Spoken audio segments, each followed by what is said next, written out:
Welcome to our hired workshop, Release Stress, Unleash Potential, a mindfulness-based approach to success.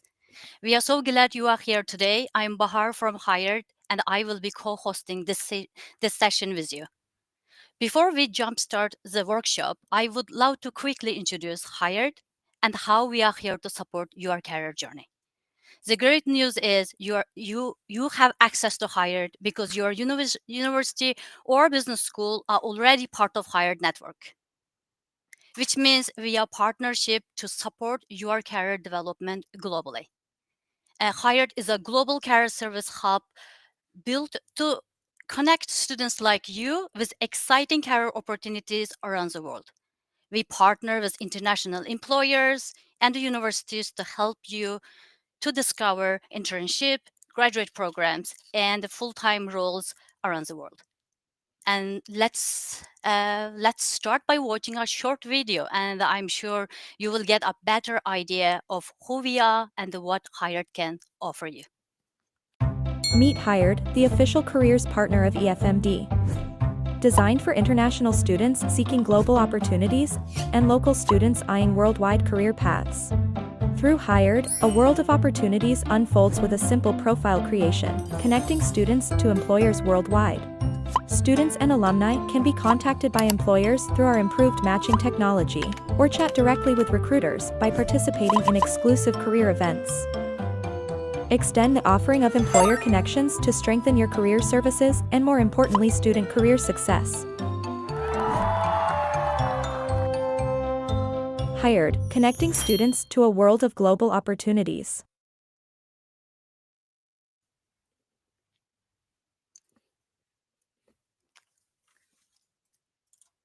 Great. So let's slow down now for a moment because today is all about learning how to manage stress. And let's focus and unlock your full potential. So we are very lucky to have David Matta today with us, the Career Management Service Director at the American University of Beirut, AUB. David has over 30 years of experience in strategy, leadership, and organization culture. He is a dedicated mentor and a certified mindfulness teacher and a Sloan Fellow at London Business School.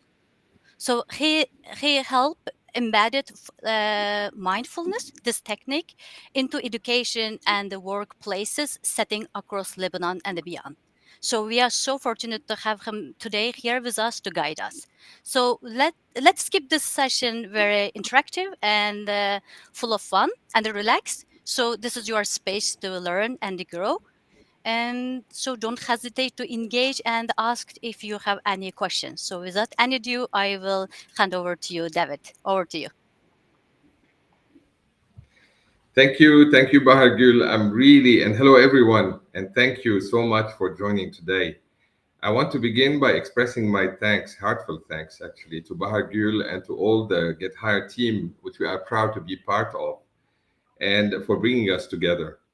It's a true joy to be connecting with students from across the world and also from perhaps service professionals that have joined us, teachers and other dedicated staff who support and guide them every step of the way. This session is about something that I hope will add something to you today. In 1 hour, I hope that I can bring you something valuable that can benefit you in your career, in your life, and with the people that you love. We will be taking moments to pause, to breathe, and to reconnect with ourselves and with the others. And I'm honored to be here with you. So let's begin. Okay. And it's release stress, unleash potential. And we'll be using mindfulness as a technique of choice in order to do that. And it's very easy. I'll make an agenda as simple as possible. I will definitely first make the case for mindfulness. Why mindfulness? And then what it is, and how can we develop it, and then some takeaways of this session of 1 hour. Of course, it is not enough time to really understand everything about mindfulness, but what I try to do is to condense the basic elements that even with a short intervention like today can help you navigate your life, your studies, your career, and everything. Now, When we talk about mindfulness, it has so many benefits that can extend sometimes from, reducing anxiety and depression, but also to bring a sense of well-being.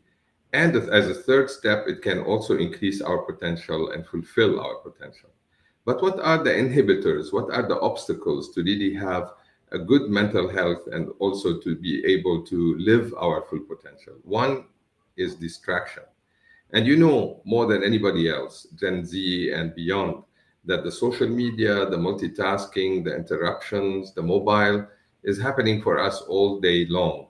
And we don't have enough. We look at our mobile every second to see whether there are messages. We multitask because we have so many things to do and we have interruptions from others as well. And this is the age of distraction. And keep it in mind while we are talking more about mindfulness. The second thing that we need to think about is stress. And what is stress? Stress is not all negative.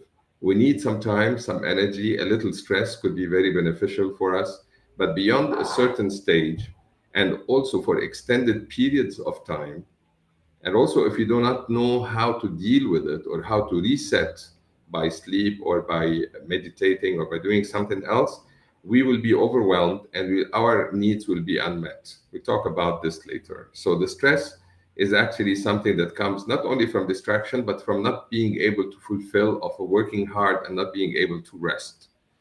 Now, the third inhibitor for our well being is actually reactivity. When we are stressed, when we are distracted, when we are put under a lot of pressure and demands, we usually would resort to quick emotional responses. Our emotional regulation is not, adaptive, which means we're not able to cope.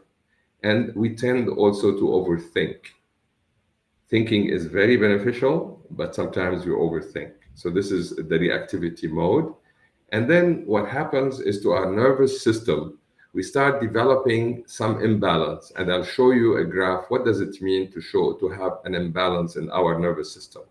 We usually would be working on the sympathetic mode, which is the mode that we call fight or flight, which means we are always under the impression we are under threat, or there is some anxiety, or we have to fight, or we have to run away. And this is the mode that is usually and was very beneficial for us when we were living, in the wilderness, when we were living as a primitive person in the forest. If we have a physical threat, we definitely have to mobilize all the energy through the blood, through the hormones, through our nervous system to be able to cope with the danger that is outside. But the downside of this is that this nervous system mode does not differentiate between a real threat or an imagined threat. So if there is something, if we don't have really a threat, but maybe somebody told us something aggressively, or we don't, or something happened to us, this system can kick in without having really a real threat. And this is quite the case, and especially when there are a lot of pressures on us, this is the system that is usually kicking in. On the other hand, when we are resting, when we are in a holiday, or when we are with friends that we like, our parasympathetic system is in action. And this system, which affects the whole body, from the eyes, from the heartbeat, from the liver, from what happened in the stomach, from all over the body, the skin, the tension that we have, everything is relaxed. And this is what we call the rest and digest mode. Now, when you look at these two, you immediately notice that perhaps I'm using the sympathetic system more than parasympathetic system. And if I use the other parasympathetic system, I may have lethargy, always resting, but not able to really have some energy to go out in the world and to engage with the world. So the issue is not that one is bad and the other one is good. The issue is that we lost the balance of these two. So stress is needed to be active. But if we do not know how to relax, on the other hand, then we cannot reset, and we cannot, a sympathetic system becomes very tired, and consequently we become very tired. So the mindfulness is actually to bring the balance back to our nervous system. And also something interesting happens in the brain as well, which is part of the nervous system. And of course, you're not, into neuroscience, most of you, but the ones that who are, we talk about two regions in the brain that is very important. One of them is the prefrontal cortex, and which is here in the front of the head, and the other one is the limbic brain, which is in the middle of the brain inside. And the prefrontal cortex is our executive function. When we think about something, when we reconsider, when we regulate our emotions, when we regulate our thinking, we know right from wrong, is actually this portion. And the other one in the middle is what we call the emotional, system, or where our emotions are live: anger, jealousy, hate, fear. All of these are in the middle of the brain. So you imagine if we have these two components to make us survive from the evolutionary theory, if we lose the balance in one of them, if let's say the limbic system becomes, a little bit excited more than what is supposed to, and loses the link with the prefrontal cortex, because everything in our brain is connected, then you have an emotional person that is not able to self-regulate and perhaps is being impulsive. And a lot of the cases of people, that are unwell is because of their limbic system is not working properly. And the prefrontal cortex is the thinking mode. Now, also, if you use it too much and you're not connecting it properly to the limbic brain, you also might have a lot of problems of overthinking. And now, what mindfulness does, and there are a lot of fMRI studies and ECG and EEG, there are so many studies that demonstrate over in all the countries that what mindfulness does when we practice it, it reduces first the limbic brain, which means, and when we reduce the limbic brain, it means the emotions associated with it also they become less. And also it increases the connection, the connectivity with the prefrontal cortex, which means there is a talk, there is a conversation between our emotional mind and our thinking mind. And these are very two important things that we need to keep in mind when we are, why do we practice mindfulness, is because we want to self-regulate and we want to use the best of balance in our lives. Now, why it matters, you are students, most of you. So the college life is definitely full of stress, deadlines, and distractions. And perhaps you agree with me. And the mindfulness also, it will help you reconnect with clarity and focus. And the session today is to give you a few tips and techniques and guidelines of how you can start the journey of relieving stress, but fundamentally, in a fundamental way, and not, just read a book or read something that you are convinced about. Mindfulness is not about stimulating your mind, it's about really living your experience, as we will see in a while. So look at this picture, and you have three pictures. But can you tell me for a while? I mean, what do you see? What kind of sensations? What kind of perception you have when you look at in any of each of these pictures? If you look at the mountains, for example, here in the middle, and let's suppose you are in such a panorama, such a view. What's your experience if you are in such a situation? If somebody can tell me, they are welcome.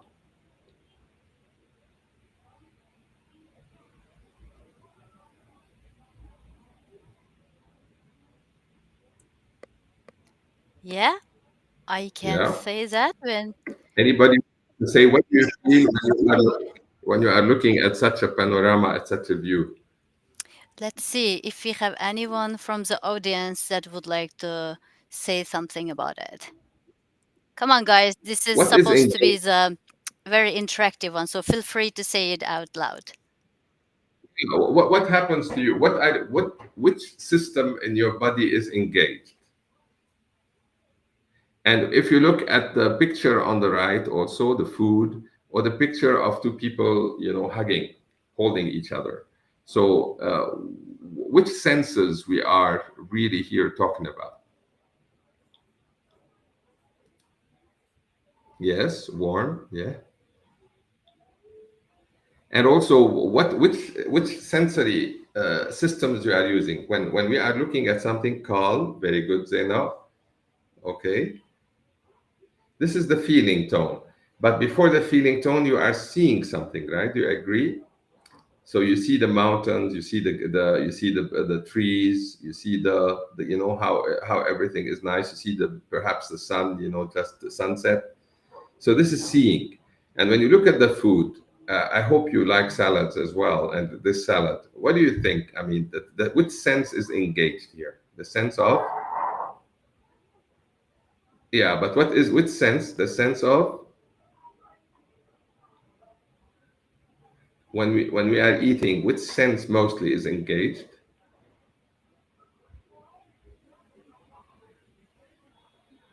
The sense of taste. Very good. So now we are tasting and we feel, freshness or whatever. Now look at the people holding each other. Which sense is engaged here?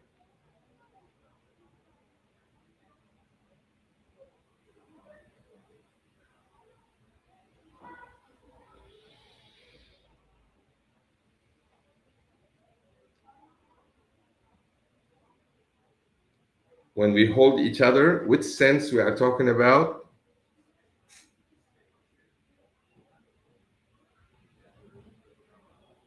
Okay, the sense of touch, right? So here in this picture, we see the sense of seeing in the middle. We see the sense of taste, and we see also the sense of Orion, yes, the sense of taste, and on the left, the sense of touch. Now, what is mindfulness in this case? Now, we all notice that and we all feel something. Mindfulness is this sentence that we will see. When you eat, walk in nature, or hold someone, sense deeply without judgment and learn to appreciate the depth and texture of every experience. So this is now a piece of advice that you can get is that from now on, if you are, I mean, take the time to really cultivate your senses, to really live the experience as it is. If you are eating, if you are walking in nature, if you are hugging somebody, if you are listening to somebody, listen intently without judgment and live the experience, whatever it is. Okay, so if you have any questions, you can ask me. So, this is the first lesson about mindfulness. And the first component of mindfulness practice is to attend to our senses deeply without judgment, whether they are positive or negative, whether we like them or not. It doesn't matter. What matters is that we live the experience as it is unfolding right now when we are experiencing something. And why is that? It calibrates, it regulates the brain and the nervous system. When you live the experience, you are enlivened to the experience, okay? And you notice everything that's what's happening within you and also outside of you. Because when you look at the salad, you taste it, you smell it, and then and you see it, you see the texture. Then whatever is needed as enzymes for the digestion, they kick in much more acutely than eating mindlessly. So this is very good for your health, is to really use your senses so you can send signals to your body what to prepare when you are eating. Also, when you are touching and you like the sense of touch, feel it for a second, because this feeling of touch, it will kick in also, the system in your brain that says everything is okay and I'm happy. So appreciate whatever your experiences, because it has immediate repercussions on your well-being and also on creativity, as we will see later on. Now, here, I like this sentence very much from Ludwig Wittgenstein, if you are in philosophy, and he was a philosopher of language. He said, don't think, look. And he's a philosopher, and you imagine how philosophers think a lot. But for him, what is most important is really put the thinking aside when we are looking. When you are looking at the data, when you are looking at your project, do not think all the time. Just contemplate the data, contemplate the task that you are doing without thinking, because there is also intelligence in looking intensely. Intelligence does not necessarily need to be all the time on your conscious mind. It can kick in with your body. Your body is intelligence. Your looking is intelligent. So that's why we say just look intensely, and then you will notice texture and things that you haven't noticed before. And in mindfulness, we do the raisin exercise where we re-experience, the taste of a raisin as if we are tasting it for the first time. And this is what we mean by, creativity and beginner's mind, is to be able to look at things intensely as if you are looking at them for the first time without thinking. And then you will see something wonderful happening most of the time. Not like we are seeing the same person, the same thing, the same flower. Every time we notice, maybe perhaps the hues, the different color, all of these things, it's very important to as far as the senses. Now look at here. Now here we have two scenarios of a family gathered around a newborn baby, and you have a person receiving perhaps a letter, from their boss giving them, a promotion or something, some good news. Now I want you to think about what is the feeling mode that usually these people are under. What do they feel when they are in such a state? The sense of feeling. And this is a question you can put also in the chat to see what do you think they are feeling. Not sensing, the sense of touch and the sense of the paper. Now we are talking about another dimension, which is the dimension of feeling.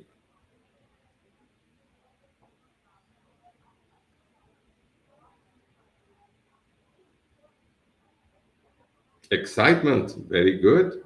What else?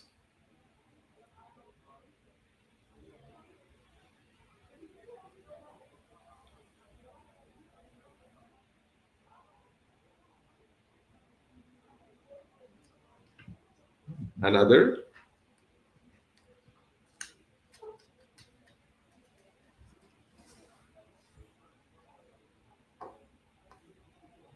Perhaps they are happy as well. Joy, exactly. So you feel some joy. So you see that now this is the tone of feeling. And the tone of feeling is as important as the tone of sensing that and love. And you see also an emotion of love, Oriane. Very good. So you feel love as well. Love, joy, excitement, maybe other feelings as well. But of course, not all the time our feelings are on this positive tone. Sometimes we have feeling pain, suffering, deception, discouragement, all of the other feelings. Now, what does mindfulness tell us? That besides the senses of seeing, touching, hearing, smelling, tasting, we have also the feeling tone. And to have to preserve our mental health and to promote also our well being and to become more subtle in our relationship with others, we need also the sense of feeling. So mindfulness says, feel deeply and let the feeling linger just one more breath. And as you are breathing in, continue feeling the same. Healing and every benefit often awaits in that sacred second that you put and that you invest in feeling more. So the answer is, in mindfulness, we let also our feeling come up and bubble up, and we feel it maybe for one more second. If the feeling sometimes is unpleasant, what is our usual response is to really want to get rid of it, to avoid it. But a lot of studies shown that if you have less tolerance to pain and to suffering, whether it's mental or physical, we are more miserable. And if we are able to just develop a little bit of a tolerance, more tolerance, a little bit more patience with our pain and look at it with curiosity, even for 1 second, it will bring tremendous benefits. So now with the senses that we see deeply, we think deep, we listen deeply, now we feel also deeply. This is the second principle of mindfulness, besides the senses, is the feeling. Now, the third one, as you can see, and perhaps you know the statue, is the thinking person. And we are people of thoughts, and we think a lot. And many of our thinking is about the past, what happened yesterday, what happened half an hour ago, what happened in our childhood. There are thoughts, thoughts, thoughts. And sometimes we have also a lot of thoughts about the future. What we are going to do next, in the evening or tomorrow or in 1 year or in our life. So there are thoughts that are happening all the time. And there are sometimes thoughts about the present moment. What am I doing now? What's happening here? What shall I do now? These are thoughts about the present. Mindfulness, I have to admit, has a bias to only thinking in the present, as best as you can, as most as you can, and to nudge your mind as whenever you are lost to bring to the present moment. What am I what is my perception of sensing, feeling, and also, what am I feeling? Because it will bring your focus to the present moment, and this is very important. And one sentence that I like from Aristotle when he says, it is the mark of an educated mind to be able to entertain a thought without accepting it and let it go when it wants to go. So, another technique of mindfulness is to teach you to not to take thought as a reality, but to be able to look at it at a distance, what we call metacognition, to be able to know that this is a thought, this is not you, not to identify with the thought that is arising. Sometimes you have a thought, you say, oh, I'm no good. So if you look at it at a distance, it is not as harmful as you say, I'm not good is really true, and I'm definitely not good. So mindfulness helps us to really disengage from thoughts altogether and to look at them with like, a scientist looks at thoughts. And I'll give you another metaphor to make it clearer. Look here at a person having a sculpture, doing a sculpture with different instruments. Now, what does he do? You will notice that the sculptor always chooses the right stone or maybe the right wood and uses the right chisel. Nothing is random when purpose guides the hand. So you will notice that a sculptor is supposed to really find the best material and the best tools in order to do their job. And similarly, you are requested to seek the best thoughts, not any thoughts, because not all the stones would be useful for you, and not all the wood would be useful for you, and not all the tools would be useful for you. So this is how we handle also our thoughts. We don't believe them outright blindly. There are so many biases, there are so many things that happen in our mind. We just have to be like the sculptor, choosing the best in order to do the best with the intention that we have. Now this is the third dimension finished. Now we go to the fourth dimension. So the first one was the senses, the second one was the feeling, the third one was the thoughts, and now we're going to action. Now look at this person, on this rope.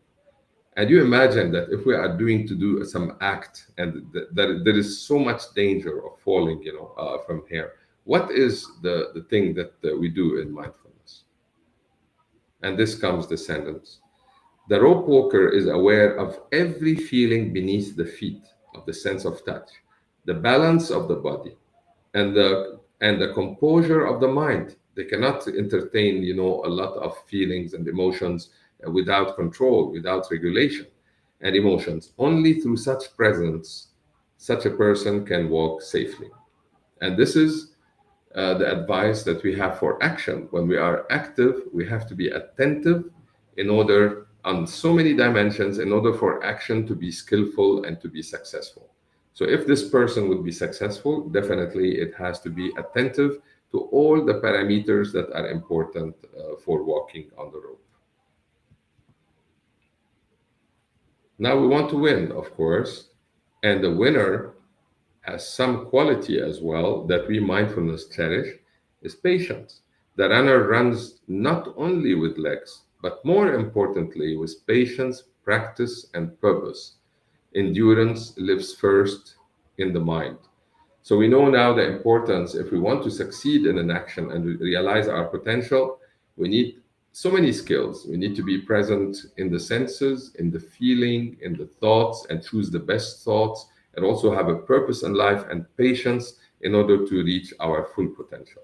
It is not accidental, it is truly planned and properly.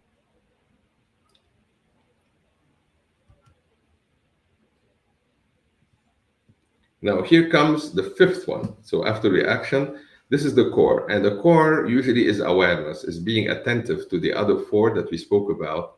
But we add to them something very important. And perhaps some of you are in the finance sector. So, the needs, purpose, and values, NPV, the net present value, perhaps, that you studied in finance. And it is truly net present value. But here we change it to the needs and to the purpose and to the values. And you need to attend to really your basic needs of hunger, of being tired, of fatigue, of being cold. All of these things are our needs. And many times we do not really take care of ourselves, of our sleep, of our connections with people. So the needs first in mindfulness, we encourage you to give it attention, because when you are able to, attend to your needs, then you are able to recover from stress much faster. And we ask the question, what do I need now? Not what do I need tomorrow? What do I need now? If I need to really relax a little bit, to take a walk, or to talk to a friend, or to rest a little bit, we have to, or to eat maybe a little bit. This is very important. Now, the other thing is the purpose in life. And probably, I don't know whether you have heard about the ikigai, that the framework of four circles that are, connected to the middle, where you need to be able to discover your passion, and also what you are good at, and what you can bring prosperity to you and to the company that you are working with, and what really matters in life for you, or what service you can offer to the world. This is the purpose. And the purpose, does not come quickly and easily to many of us. And I'm one of the people that did not know their purpose until late, in my career and in my professional and in my life. So the purpose is usually something that you start understanding, that this is my passion, this is why I'm here for, this is my calling. And I started becoming good at it. And I can be paid for it, and then also it can serve others and the world. Now, besides the purpose, there are the values. The values are very important. Do we value respect? Do we value honesty? Do we value truth? Do we value, kindness? All of these things you have to think about, and you have to see whether, they are important to you to be treated like this, so you can start treating others the same way. So this is also very important to know that our NPV, and each person is unique because they are on this progress, on this growth pathway. They are different. They are at different stages, and they might have also different interests, and also they have different predispositions, what we call. We are not alike. We are alike as humans. We have common humanity. All of us do not want to suffer. All of us want to be happy. All of us need respect.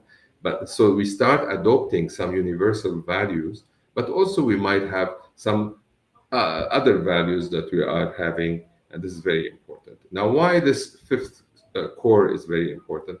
Because it completes the circle as we were getting close, to this is now the full circle of what I call the mindfulness to the power five.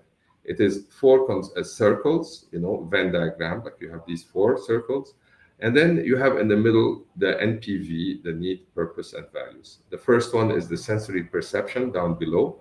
Then you have the feeling tone. Then you have the thoughts and reasoning. Then you have the action and how you need to act is very important. And all of this is guided by your needs, by your purpose, and your values. So I leave this presentation for you so you can perhaps reflect on them, or write me if you have any questions.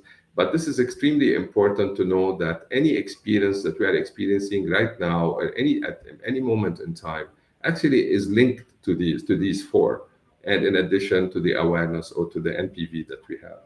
So we have two paths. Either we want really to plan our life the best way possible, using whatever endowments, whatever faculties we have in sensing, in feeling, in thinking, and in action, for our benefit and for the benefits of others that we really care for, and which is our family, our friends, or whoever in the world we might think about.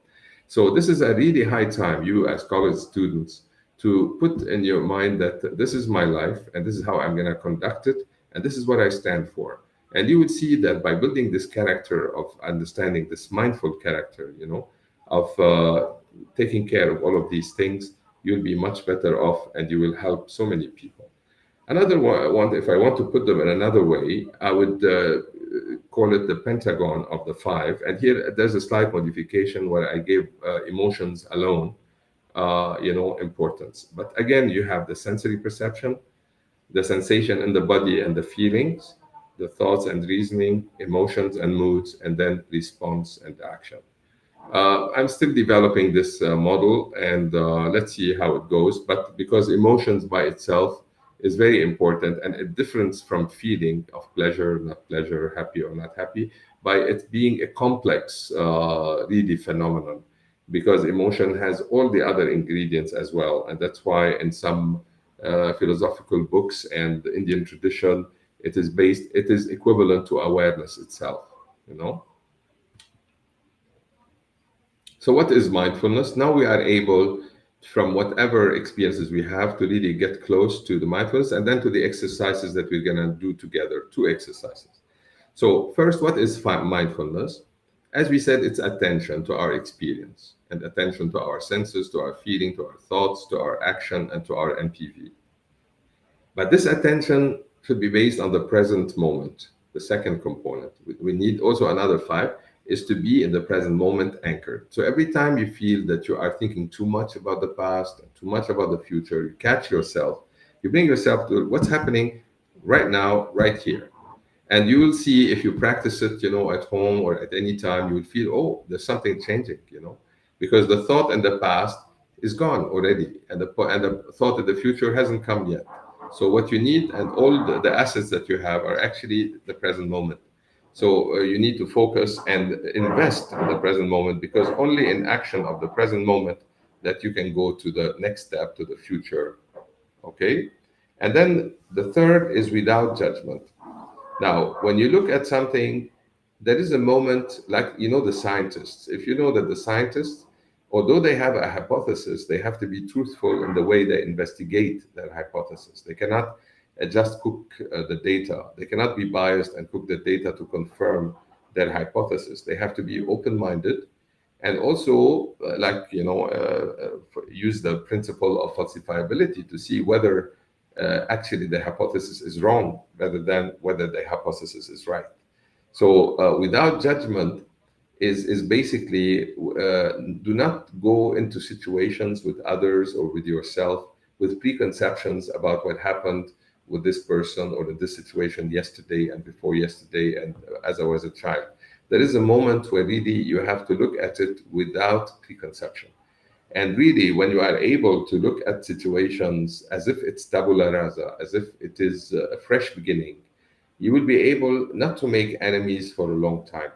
All your enemies, all the people that you don't like, become in a way neutral if they don't become friends.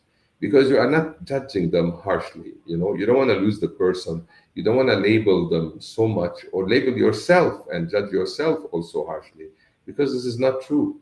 The judgment is actually it actually totally distorts the reality of yourself and of the other, especially on a personal level, not judging a project or judging a task, but judging a person we're talking about.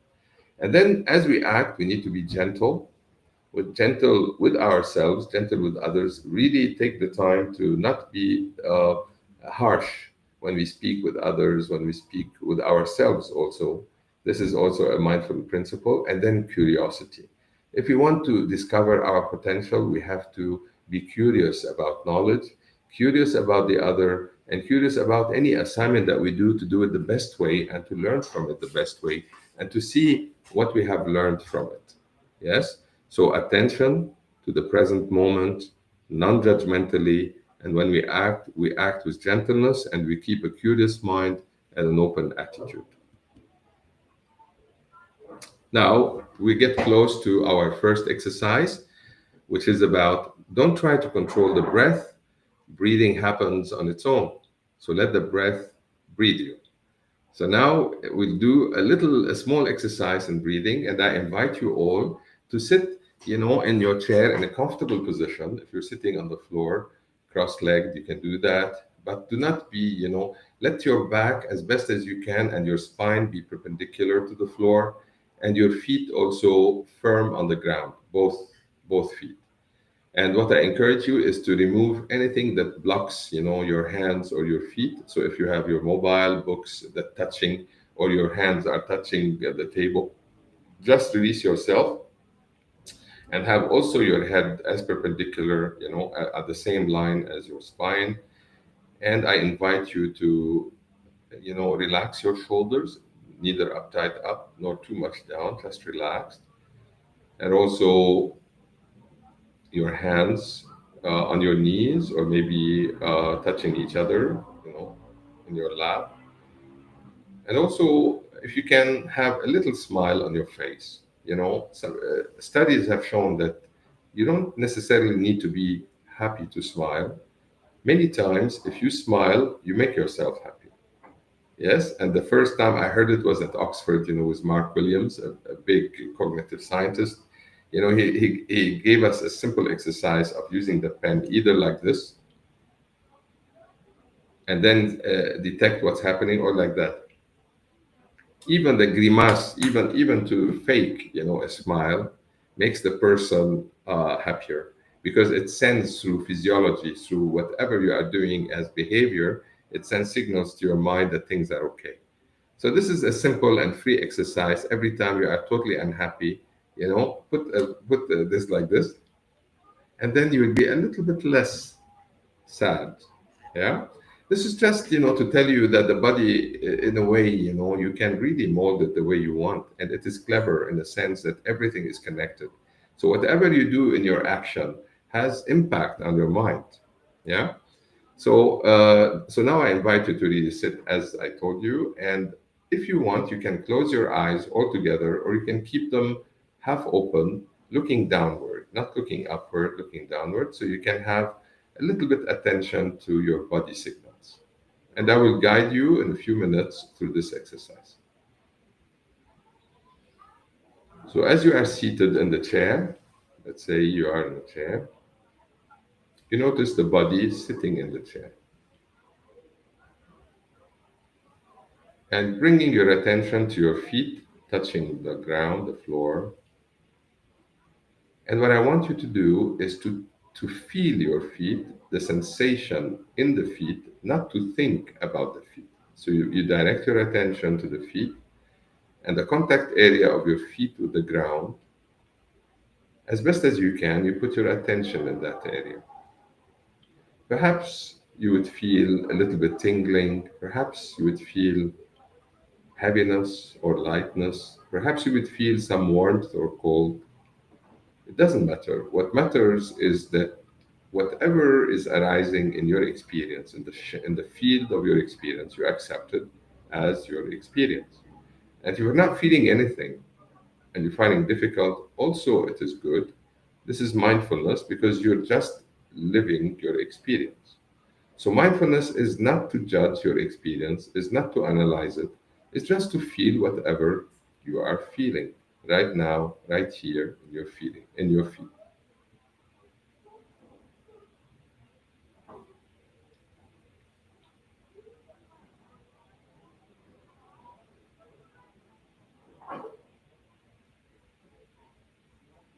And if your mind, is distracted somewhere, you just notice whether it's going to a thought, to a feeling, to an emotion, or to an image, or to nothingness, just blankness. You just notice it. And very gently, you bring your attention back to the sensation in your feet. Sensation in the feet with curiosity, without judgment. Whatever is arising is legitimate, is your experience. Now going up, you sense your hands in your lap or touching your knees, the palm of your hands. Perhaps you feel a little bit, I don't know, warmth, maybe some pressure, maybe their weight, maybe they are tingling. Again, here we don't judge, we just notice the sensation in our hands, in our fingers.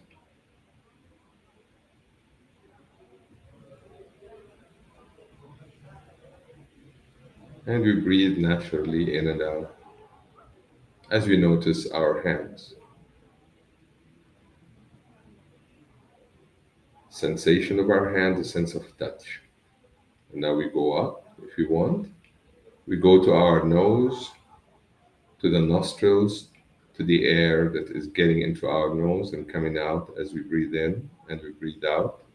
And we don't need to change the rhythm of the breath, nor its intensity. Just breathe naturally and notice the breath, the in breath and the out breath flowing through the nose.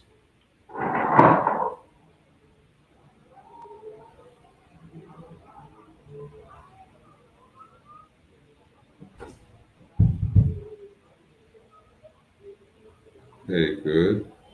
In and out. Perhaps now there is an area that we can choose where we want to direct our attention. It could be our nostrils inside the nose, and we notice the flow of the air going in and out of the nose and how it is really touching the walls of the nose. Or it could be our chest. We notice as we breathe in, the chest expanding, as we breathe out, the chest contracting. Or perhaps at the level of the abdomen or the belly, we notice as we breathe in, the belly rising. We notice as we breathe out, the belly falling. And I invite you to choose one area, either the nose or the chest or the abdomen, to follow the movement of the body as we breathe in and as we breathe out, or the flow of air in the nose as we breathe in, breathe out.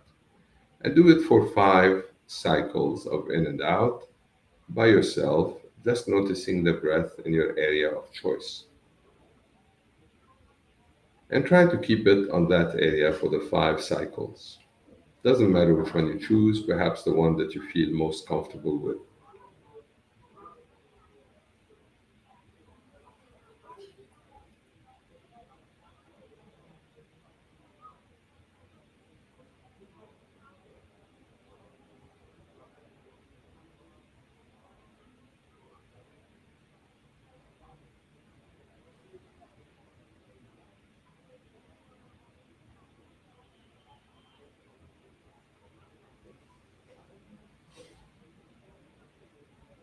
And now, as we draw to our close, to close this session, we continue with our attention to our feet once again, to the area, the contact area of our feet with the floor, to the sensation in our feet, in the toes, the sole of the feet, perhaps the coldness, the warmth, the tingling, the heaviness, the, the lightness, or nothing at all, does not matter.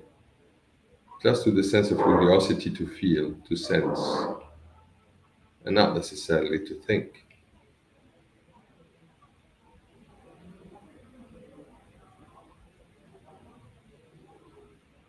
And whenever we are ready, we open our eyes and we bring ourselves back to the virtual circle we are all in.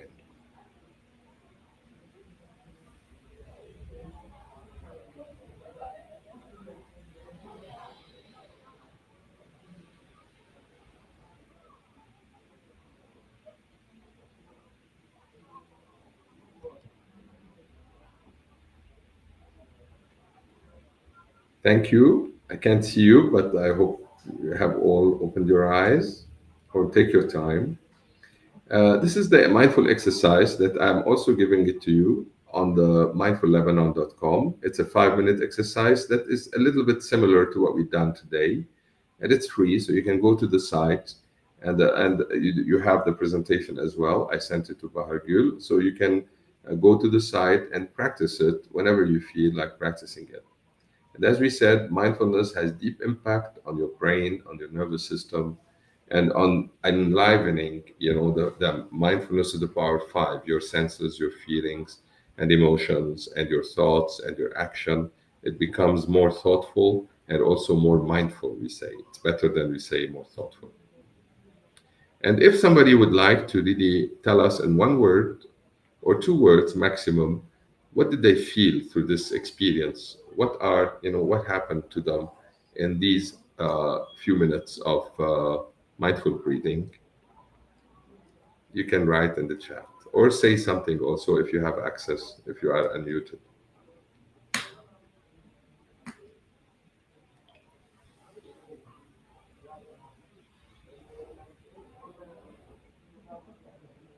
Welcome, Perrine. What did you feel? What can you share?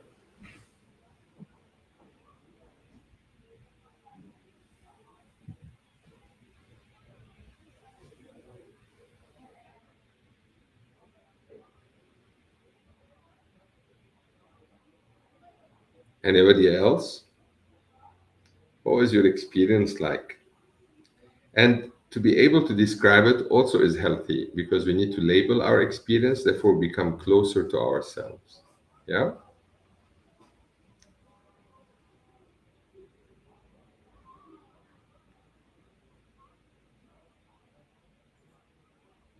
Okay.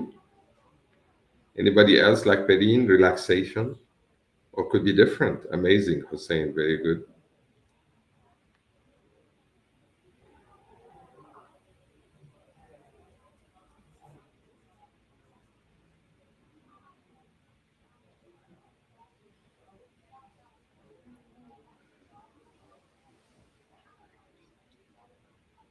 Great. And you can journal, you can write down. You don't need to share if you don't feel like it. But usually, when we practice mindfulness, we share our experience, awareness of my body. Yes, that's good. You start becoming more aware of your body and also of your feelings. That's good. So we have a few slides remaining before we reach the 1 hour. So I'll go a little bit quick. And this is how we sit when we practice the mindful breathing. You see how our back is straight and we sit properly. This is very good advice because it brings more awareness and focus and wakefulness to the whole body and the mind as well. And also when you are in a meeting, and with the recruiter or somebody, try to sit also with your feet firm on the ground and also with your head and your spine properly done. Now, here I'm going to talk a little bit of something important. You learn in school the hard skills. When let's say you're studying finance, you will study the financial statements, the ratios, and everything. These are the hard skills. If you practice a few exercises, then you are able to not only get the knowledge but the hard skills. Now, if you say you're doing a group project or you are working really with customers, then you start developing what we call the soft skills, teamwork or communication or, emotion or a lot of good things, leadership, supervision. So all of these skills we call the soft skills, right? So we know about the hard skills. We learn them in school, we practice, then we become in hard subjects. We know everything, marketing, finance, and the soft skills are people skills, like how do we deal with others, how we communicate, how we speak, and etc. But then we have a third set, what we call the mindful skills. The mindful skills is the most basic. You have on the top to the left, you have attention, presence, observation, and listening capacity. And we learned a little bit that this is more basic to anything else. Because if you have attention, presence, observation, and listening, you become a better team player, especially if we add to it the deep feeling and the emotion regulation. And if you have the curiosity that we spoke about and the multiple perspectives with an open mind, you are able also to interact with others much better and develop all the soft skills that are needed.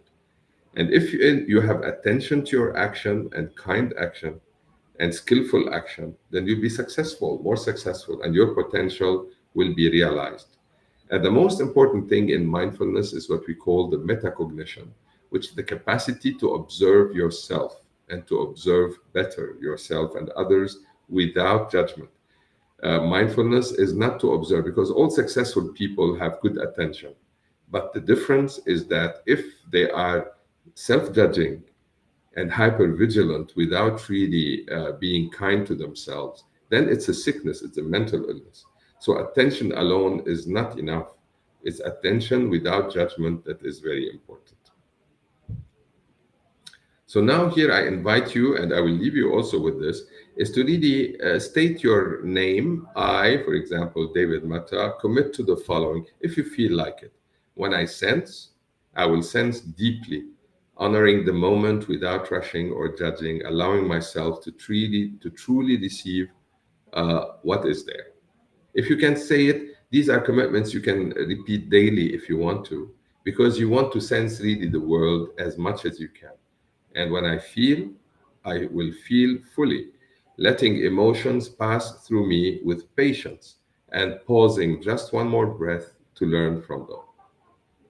When thoughts arise, I will observe them without clinging or rejecting, allowing clarity to grow in the space between the thoughts.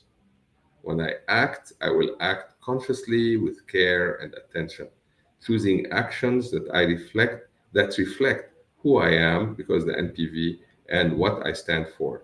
In everything I do, I will calibrate with my needs, purpose, and values so that my path remains grounded, meaningful, and true. Now, this is the second exercise. We don't have a lot of time to practice it, but I will leave it for you. At any moment during the day, you can practice the simple exercise of becoming aware what's happening right now and go through the M5 and then breathe and then expand to hold the field of awareness, and try it out. It takes maybe a couple of minutes, 2 to 3 minutes.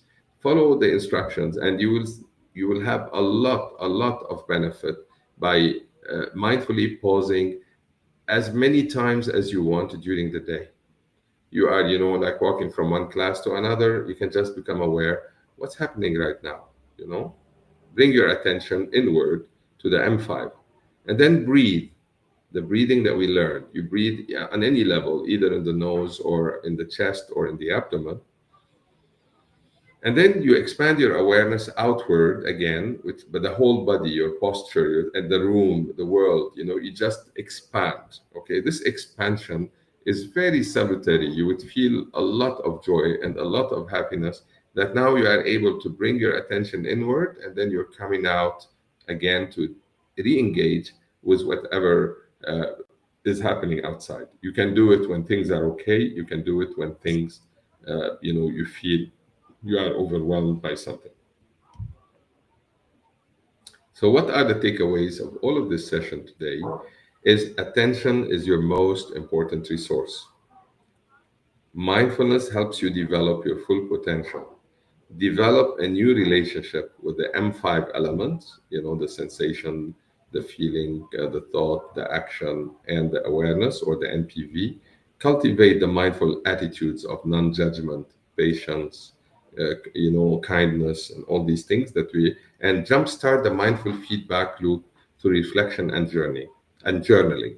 One issue is that if you do not reflect and write down what's happened with you with every practice, the cycle of development, it will not spiral up because you can grow as long as you are giving feedback to yourself.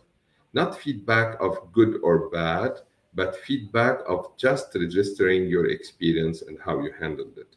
As we said, mindfulness moves away from labeling things as good or bad. It's just labeling whatever is happening non judgmentally, and then giving yourself the trust that is needed, the self trust that what your body needs, the needs that you have, the purpose that you have set, and the values, it will guide you without any problem. Yeah. So these are the five takeaways. Attention, mindfulness helps you develop a new relationship with the M5 elements, cultivate the proper mindful attitudes, and jumpstart the mindful feedback loop through reflection and journaling. And the last one, this is my coordinates. If you would like to get more exercises, they are on the website mindfullebanon.com. You can also scan the QR code to connect with me on LinkedIn, and you can also on Twitter, where I put sometimes some thoughts about philosophy and that you can do. And of course, it's open the questions now. And thank you very much for your attention. Wow, thank you so much, David, for sharing your insights and guided exercise. I can feel myself that those few minutes exercise can calm myself down, and it is really powerful. Like during your stressful assignments or between the classes, that when you're feeling the kind of stress or anxiety, you can just take few minutes time, and I don't think it take longer than that, right? Just take few minutes time to Yeah.